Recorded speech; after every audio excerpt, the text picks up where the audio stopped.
कौन है son of God और कौन है सन ऑफ मैन और कौन है सेकंड कमिंग।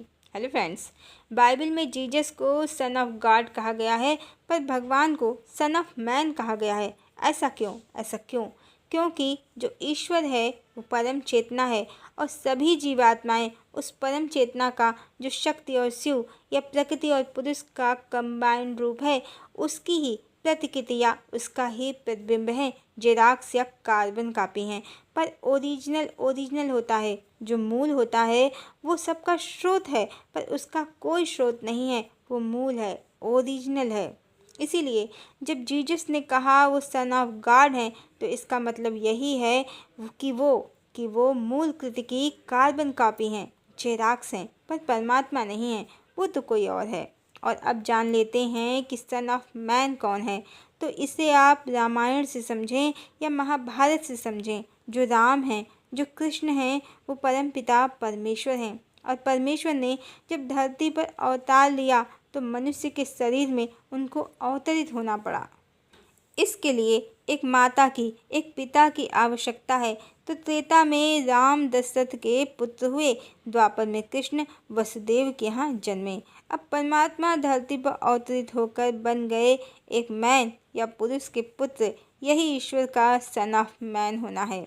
हर जीवात्मा सन ऑफ गॉड है, भगवान या परम पिता की संतान है, पर परमात्मा किसी की संतान नहीं है।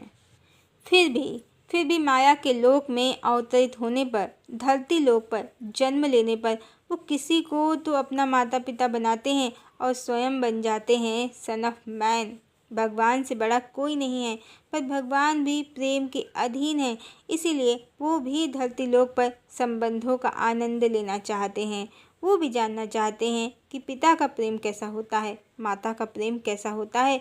पत्नी तो उनकी आदि शक्ति हैं, जिनसे वो सदा संयुक्त अवस्था में हैं, पर दूसरे संबंधों का आनंद तो वो धरती लोक पर ही पाते हैं। कहते हैं कि जब नरसिंह अवतार में उन्होंने प्रहलाद को गोद में बिठाया तो उनके हृदय में भी कामना उत्पन्न हो गई, पुत्र बनने की, पिता का सुख प्राप्त करने की, और इसीलिए राम अवतार हुआ। और आइए अब जानते हैं कि सेकंड कमिंग क्या है, कौन है सेकंड कमिंग। तो हिंदू धर्म में ये युगावर्तन के लिए जो अवतार हुआ है भगवान कल्कि का, वो भगवान विष्णु के 10वें और अंतिम अवतार हैं इस युग चक्र में। पर क्रिश्चियन धर्म, ईसाई धर्म 2000 वर्ष ही पुराना है। 2000 साल पहले ईसा मसीह आए थे, उनके ही नाम पर ये धर्म है। तो पहले तो वो ही हैं जो सन ऑफ गॉड हैं, और ये धर्म कलिकाल का ही धर्म था। यरूशलेम से निकला भोगों पर टिका हुआ धर्म, जिसकी अवधि ज़्यादा नहीं थी।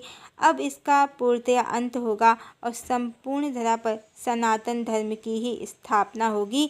तो बाइबल के ही अनुसार सेकंड कमिंग जो हैं वो सन ऑफ मैन है, यानी स्वयं परमात्मा।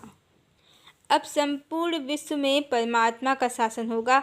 ईसाई और मुस्लिम सभी नकली धर्म जो फतांसी कहानियों पर आधारित हैं, इनका अंत होगा।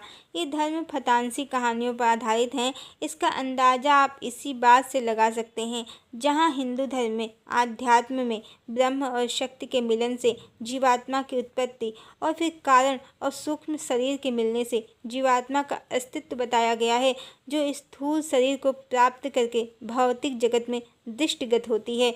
वही बाइबल में बताया गया है कि आदम और हव्वा स्वर्ग में घूम रहे थे, अचानक एक फल खा लिया और धरती पर टपक गए। इसकी तरह ही कुरान में भी उल जुलूल बातें लिखी हैं, जैसे बीवियाँ तुम्हारी खेतियाँ हैं, तुम्हारे पैरों की वो जूतियाँ हैं, और धरती चपटी है, पहाड़ों ने उसे दबा रखा है, और सूरज गर्म पानी के सोते में डूब जाता है। ये दोनों ही धर्म पूर्णतया फतांसी कहानियों पर आधारित हैं, जिनके अंत का समय अब निकट आ गया है। तो सेकंड कमिंग तो आ गए हैं, और वो हैं स्वयं परमात्मा।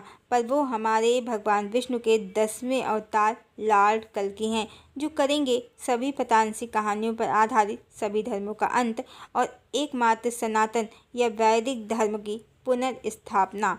यही तो धर्म की स्थापना है। इसी के लिए तो भगवान ने कहा है, यदा यदा हि धर्मस्य ग्लानिर्भवति भारत अभ्युत्थानम् अधर्मस्य तदात्मानं सृजाम्यहम्।